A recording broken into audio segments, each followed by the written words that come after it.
You are listening to Lovesick, the podcast, where we dive into health, wellness, and relationships and their impact on the world. Come be a part of the discussion and join our community by following us on YouTube, Instagram, and listening wherever you get your favorite podcasts. Enjoy the show. Hello, everyone. Welcome back to your favorite podcast, Lovesick, with Dorothea and Jada. And guess what, guys? I know if you've been watching And listening. we have our poet and author, Antonio Robinson, who is back again. Popular demand, honey. And he's got some good info for us today. As you see, we're holding up books today from Antonio. So, Antonio, welcome back. Thank you. We're glad to have you. So much for having me back. It's been like, how long has it been? You were like our second guest or something when we first started when this we first came out podcast. last year. It was like 20, was it 2023? No, it was November? it was like, it was. I think it was 2023, November. Yeah. Yes, And then it we was. went Into to 24. Yep, you're Yes. right. Yeah. So you were like our second guest ever. Yeah, because you came on a couple of times. Yeah. Well, there's just The second time. Well, no, yeah, that's the second time. Okay. Well, you're back. Right, he's back. So welcome back. So welcome back. Now let's talk about what you have here because I think it's exciting. For those who are listening, let's have a book in our hands. Yes, we do have a book in our hands. This book right here is written by the unsealed poetry community. So it's encased in a collection of thoughts, creativity, with a very spiritual tone. Now, basically the author, Lauren Brill, because she compiled it. It's a anthology. Is a very brilliant, bright, courageous human being who graduated from Columbia University. She's also done sports broadcasting, sideline reporting. She's done a lot of things. But a few years ago, she decided to create the unsealed poetry community to give people a voice, a platform to heal from their trauma, mentally, emotionally, spiritually. And I found it at probably one of the darkest times of my life. I was going through the realization that the publishing industry is pretty rough. It's pretty tough. And I had realized I got taken financially by the publisher I had worked with. I thought, oh man, I'm going to work with a team and Right. we're going to publish this project and it's going to be great. It's going to be global. It's going to be all over the world. And, I'm not going to worry about the money right now because they're going to help me. That's the way I felt. That was a bad approach, but it was a great way to learn too, because I got it out the way right away. There's no way I'm going to repeat that and let my money leave my hands before I really know what's going to transpire. Right. But if that hadn't happened, if I hadn't gone through that experience, I would have never been searching for the unsealed. Like when we're in our darkest times, when we feel broken, is when our spirit, our energy, the light can seep in, to kind of help us. So a piece I wrote, a contribution for this, is titled Lotus Flower. So I bookmarked it for you, ladies. So you don't have it. Travel too much through the book. But I really Didn't have to let our fingers do the walking. I really do hope you ladies take the time to read through this book. We will. Start from page 1 and go all the way through. You will find that there is an uncanny recurring theme that's very similar.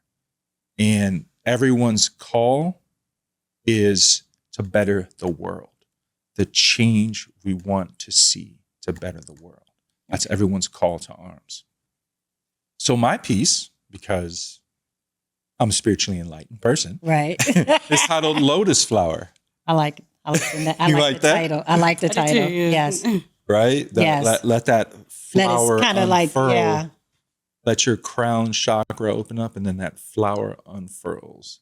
Wow. Right. The Eckhart Tolle, a famous author, calls enlightenment the end of suffering. Mm.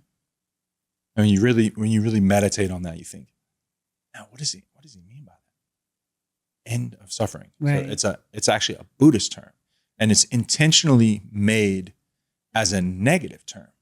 Because when you say, okay, what is enlightenment? People are thinking about all these other things, and they want to attach something to it. But when you say it's the end of suffering, you're just stuck. Right. Okay, well, like what do you mean by that? Right.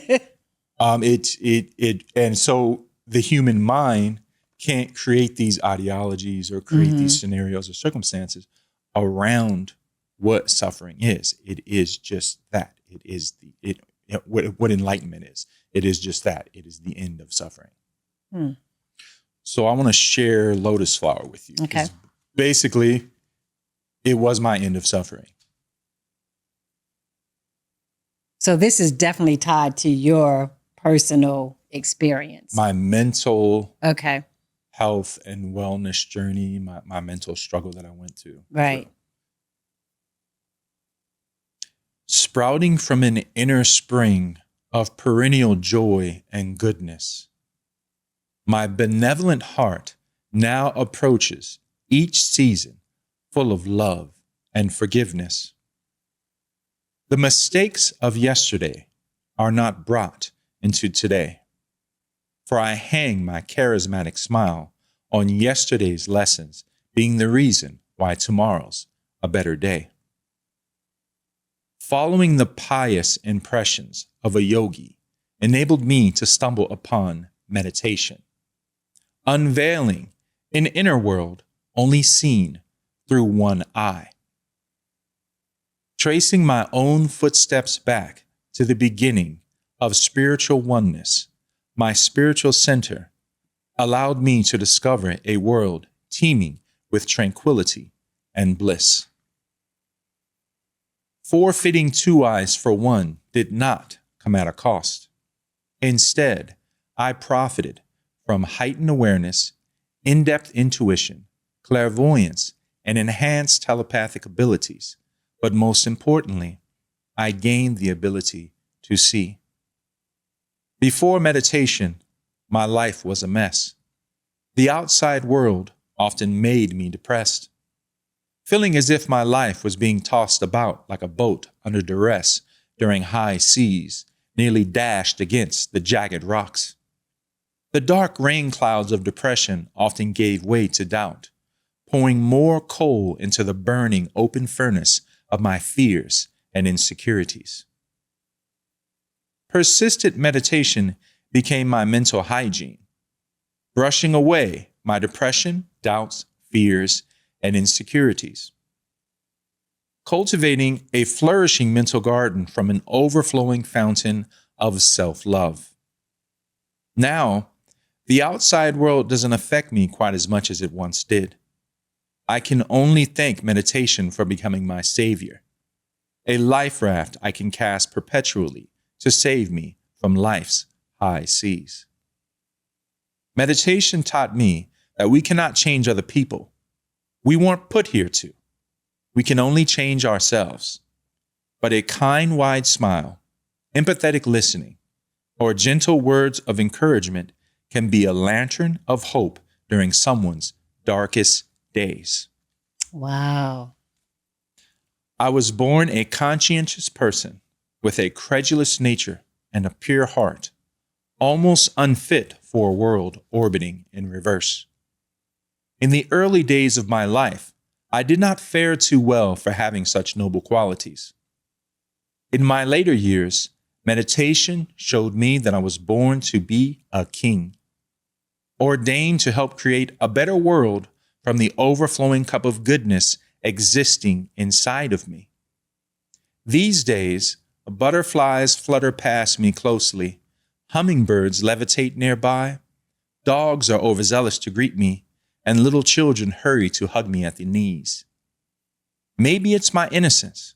Perhaps I appear luminous, finally unafraid to reveal my light to the world.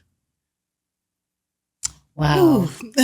Wow. I noticed you use meditation a lot, and you said that was your savior. So can you elaborate a little bit more on that for the listeners and viewers? Well, we'll go back to what we were touching on before I went live. Remember I said I found something about myself. I found out something about myself. Okay. See, all of our lives, right? We are looking outside of ourselves.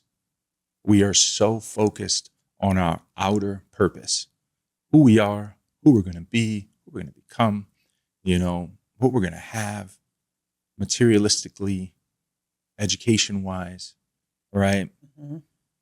Everything on the outside. I never realized life is twofold. We have an inner purpose and an outer purpose. Now, Eckhart Tolle says this, that have you ever listened to the book, The Power of Now? Or read the book, The Power of Now? I haven't. Okay. Not, yeah. Buckle your seatbelts. Okay. So I'm going to take some water over those. Buckle up. So he says, your outer purpose is tied to a horizontal reality in space and time, or horizontal dimension in space and time. Wow. Why do I feel like I'm in a class right now? Hey, this is so deep. I'm feeling like I'm in a class. Wrap your mind around the physics of it. Right? Yeah. Space and time, horizontal dimension. We're so constantly focused on going forward and stressing out over what we don't have or what we want or what we need or what we got to get to, or looking back and being doubtful, depressed, shameful, filled with regret. But all we have is right now. That is so true. Very true. Yeah. Right? Now, your inner purpose is tied to the vertical dimension. Let's go up. The vertical dimension of the timeless now. I know, I was like thinking kind of deep. I mean, everybody that's listening and watching, I'm pretty sure someone is connecting to something that you're saying. Right. They're definitely connecting in one way or the other. Because I was listening to it on an audiobook. I've been falling in love with just all these different audiobooks. I'm like, man, I'm just absorbing, just getting in the car, and instead of listening to XM radio and listening to the same songs all the time, I'm like, let me listen to this audiobook and this audiobook and this audiobook. And I'm getting through them and I'm blowing through them. But that passage right there, Dorothea. Yeah. I must have played it back like 15, 20 times. I was like, what is this? What is he talking about? Like I got it, but then I didn't get it. Right. Or like I needed to be nourished a little bit more. Like, what is he talking about? So when you are viewing yourself based on outside, like comparing yourself to other people, you are so limited. Wow. But when you connect to your higher purpose, your higher self, your spirit, it is bountiful. It is full of just so much opportunity for your life because it's endless. There is no such thing as a clock when you are connected to your higher self. Everything is going to happen at precisely the right time. Right. You don't have to rush. You don't have to hurry. Just be. Stay present and just be. Right. So during that time period, right, that's what I found. Now, obviously, my life was in a spin cycle and I was getting washed. Right. but you found who you really were. On the other side, I was pressed finely, and I smelt of the finest linen as well. Like what was going to happen to me was going to happen regardless of what I was going through that. And no matter what direction I tried to go or how I tried to spin it, that's what was meant for me. That's right. In the physical world. Mm-hmm. But then he said something else. He said, it is very likely for you to completely fail in your outer purpose and succeed on the inside, and vice versa.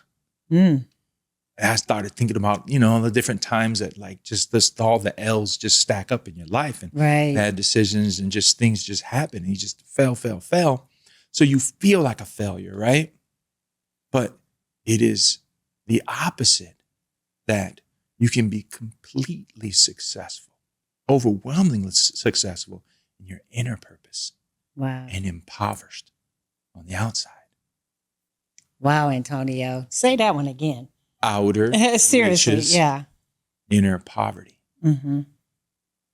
Inner poverty, riches. Wow. This is a lesson. Getting real deep right now. I wasn't ready for this.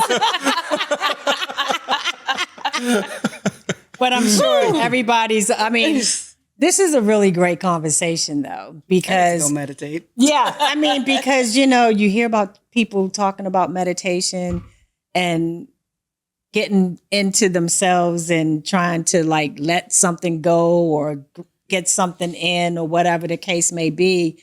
But you never think of it like that. Right. And then how do you get to, that's like a lot of inner work. And how do you get to that state of mind? Introspection, Yeah. self-actualization. You have to look at that person in the mirror and accept yourself for every single crack. And that can be hard to do sometimes. Oh my gosh. Yeah. That is true. But it's so true. Yeah. It's always looking in the mirror. Mm-hmm. Yeah. And pour love into those cracks. Like if you go back to this, you see where when I mention for the lotus flower, you mean? Lotus flower. Yes. When I mention cultivating a flourishing mental garden from an overflowing fountain of self-love, I capitalize the S and I capitalize the L. Because we have a tendency to not really like ourselves very much, and there's self-hatred there, right? There's a lot of disappointment. But why? Like, think about how remarkable you are and what you're connected to. Like, we're on earth in these physical bodies playing human. But we're not really human. Wow.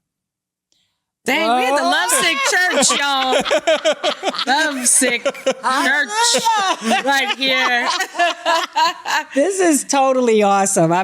This is a deep conversation. It is really like like connecting it. with yourself. It's so actually harder. It can be a difficult process sometimes. Oh, yeah. Because it's like you find your connections, you find someone you connect with, Right. you find someone, this is what I see out of this person, I connect with them. But like sometimes in yourself, like you're the one can beat up yourself for That's so one true. mistake you made, or why didn't I say, or something like this, or why did I eat that pot? Like it's just always something. And I think a lot of times we don't give ourselves a lot of grace or as much grace as we should.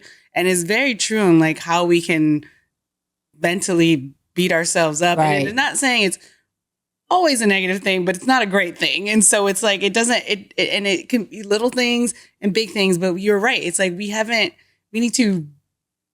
that purpose is something else. Right. So why did that happen? Because we needed to learn or figure this out about ourselves, and this gets us to this path and we lead to that path. And so I think it's, I was not It's trying spiritual. to come in today for this. No, but you know what? Like Antonio said, it's very spiritual. It's like you have to reach deep within yourself. And like you said, your outer, your inner. And that's what's the most important, I believe, piece of this is what you're trying to let everybody know. Like we all criticize ourselves. you know, in one way or shape or form. Like we say something negative, positive about ourselves. But what you're showing us is how we need to think past that. Well, think about this, for example. Like, okay, let's just take a guy, for example. He's wealthy. He's got, you know, a 10-car garage, a 11,000 square foot house, right? But he's intently addicted to drugs. Like he's intensely addicted to drugs, has multiple kids with different women, doesn't even bother to spend time with them. It doesn't even affect him. So on the outside, our society's like, man, that dude's cool. Because when he comes out, you know, he's got the nice cars, Right. he's got the watches, he's got the bling gear. Everybody likes him because he's got that charisma. But on the inside, he's impoverished. He's dying on the inside. His soul is not being like fulfilled or nurtured in any way. So everything about his life is on the outside. Mm. Ooh, but not on the inside. But not on the inside. Well, I want to go back to this because Yeah. obviously you wrote this Yes. from an experience or from Experience. A very, very personal personal experience. So And I think that's why it made it in the book, because in order to get into this Right. book, you got to make the cut. So where did this come? Like, tell us where in your life were you? When Yeah. this- Well, I had already had been on the path to meditation, and I had written the book, but I hadn't had an experience like that in business where you trust and you give willingly. So when that experience happened to me, it crushed me, crushed my soul. So all that like great spiritual work that I had been doing on myself, it seemed like I was wasting it because I was angry all the time. I was upset. Like I wasn't sharing that to the world. You know, I was a clown face to the world, but on the inside I had tears just flowing through me. Right. I was very disappointed in myself, kicking myself, but none of that stuff we should ever do because the universe never sleeps. The universe is always listening and it wants to bless us abundantly. So if you're constantly sad, dismayed, doubting yourself, angry, what's going to come back to you? all that negative. The same Right. thing. Because that's your Yeah. vibration. Right. Your mental and emotional state. Yep. But I think that it was meant for me to go through that so I can learn what it's like to be on a low vibration again. Because I had been on a very high vibration. Nothing could really Right. knock me down. And I didn't really have much, possessions in my life to make me feel like, I'm successful. But because of meditation and finding out about my inner world, my inner self, and having just that unbreakable peace, unshakable peace, I felt tremendous. I felt like I was successful. So nothing on the outside mattered. And then that experience happened and it crushed me. And that's where this came from. Right. But some of the best material that's created comes from a crushing Right. experience. Right. But I do have a question with all of that happening, and I know that you're a single dad. Oh, right? yes. So how did that affect you in any way with your fatherhood? Well, fortunately, in that regard, my daughter was older already. Okay. Right. But I feel like, man, if I had that role, to where I still had to pay child support, I would have really felt bad. I would have really been sad. Right. But I had already felt like I let her down because I was thinking, man, you know what? That money could have went towards her getting a better car. I got her a car, but maybe I could have got her this one and then, helped her out with this school. But I thought, once I invested here, that when I get things settled, I'll make some more money. That was my plan, but it didn't work out that way. It kind of spiraled out of control. So yes, I guess in a sense, I did feel like I let my daughter down. But if it had happened when she was younger, it would have been devastating, probably even more devastating. Although I don't think I would have even taken that risk when I was a younger man or taken that chance because I didn't even believe in myself. When I started writing, that's when I started to really, truly believe in myself. Didn't matter that I've, been good looking, fit, tall. Yeah, y'all. For y'all On the outside.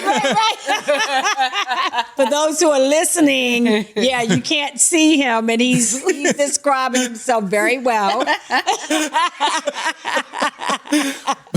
Like, I wasn't very confident at all. And it's strange to say because most guys that are tall, good looking, fit, stuff like that, they're extremely confident, maybe overconfident, but I wasn't. Always been humble. I like the word humble. Mm-hmm. Yeah, definitely like the word humble.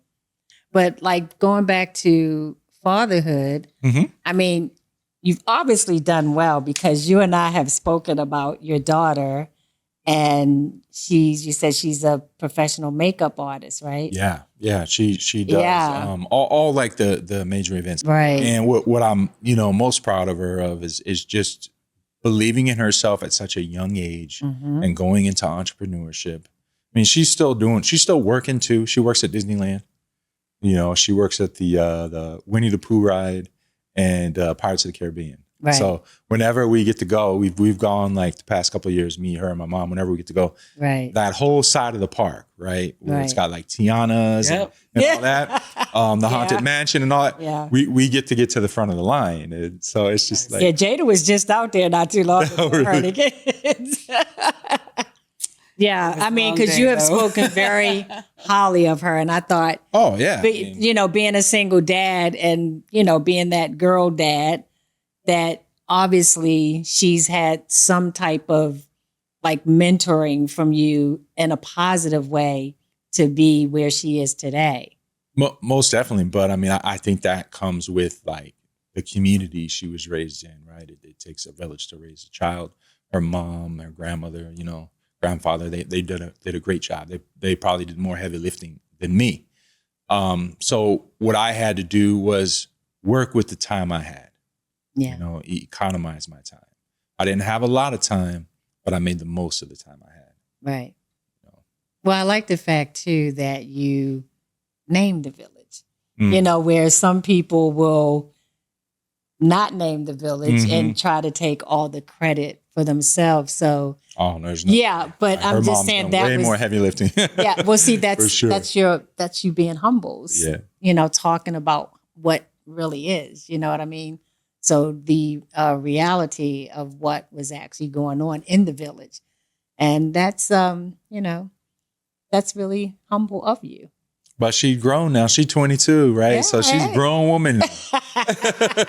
Probably make me a grandpa. Not too soon, though, Maya. Not too soon. Yep. Still need their parents. Yes, Right, yes, yeah. I agree. What do you have going on? Because I always like if So you ever much, go to yeah. Antonio's Instagram, you're always out doing poetry and stand up poetry and stuff. Can you tell us what you got going on? Every third Saturday of the month, there's a coffee shop in Marietta, California, and we take it over from 5 to 7 p.m. and we host Poetry with Purpose. I encourage you ladies to come out. We have to come out, yeah. And I mean, we have one tomorrow, but I mean, that's a little short notice. Yeah. But maybe next month or the month after. But it's the third Saturday of every month. And it's such a wonderful experience to be a part of it, because we get there, we do the setup. So we put the banner up, like the banner you see behind me right there. Oh, right. Okay. On the 3030 publishing. Yeah, right there. Mm-hmm, mm-hmm. Yeah, we put the banner up. We set the stage. We do the promotion to bring people in, and Rival Coffee Shop is kind enough to let us hang out for 2 hours. But the people that come in there are so talented. Yeah, it's crazy. Yeah. Like there was this lady last time. She was singing a song. Her poem was in song form, and she was singing it to a beat she made. Oh, okay. Oh, A single mom of like 3. And I'm just sitting, I'm like, dang, like, so it really reminds me of the true superpower in people is not your talent. It's your intestinal fortitude. It's your drive. It's your ambition. It's your willingness to never give up and just to keep striving for what you want. Like, I think that's your superpower or your superpowers to get to where you want to be. Do you have any advice for anyone who wants to start poetry or thinks, or maybe that's like even a good outlet? Like, do you have advice for folks out there who might want to even just get started? Start journaling, memoir, just a little bit here and there. That's what I started to do. And then I gave birth to Heartfelt from that. Right. By just starting to write. And I wasn't the best writer in the world, but I wanted to do it. Mm-hmm. And I stuck with it and I kept at it. And I've written different things. So instead of a poet, I've become an author too. Like, I did a piece last year in an Indian journal called Sum of One. Mm. So it's obviously, you can tell by the title, it's a spiritually influential piece, but it's a tribute to Sadhguru. You ever heard of him, the Indian guru? No. Well, he's over there in India. He's got a big old, huge gray beard. Like, it's like that big. Okay. And he's always got this kind smile on his face. Well, I leaped at the opportunity to be a part of that journal because they messaged me on LinkedIn, right? So I'm kind of thinking, well, kind of weird because I get a lot of different messages on LinkedIn, and I don't know if it's a bot or somebody trying to sell me something. Right. But they had seen the episode of Lovesick Podcast that I was on. What? Yeah. Oh. Because I had posted a little video on it, and I was talking about my inspiration for Heartfelt, Paramahansa Yogananda. So they reached out to me, and I looked at it like, I was like, you know what? This could be a way for me to pay back my debt of gratitude to Paramahansa. Wow. Right? Because I felt like when I got his book, Autobiography of a Yogi, he was like a spiritual messenger sent from a different time for me to receive his book, receive his messages at that time in my life, because it was perfect. It was too perfect for me to have that book in my hands at that time. So I said, okay, I got to do this.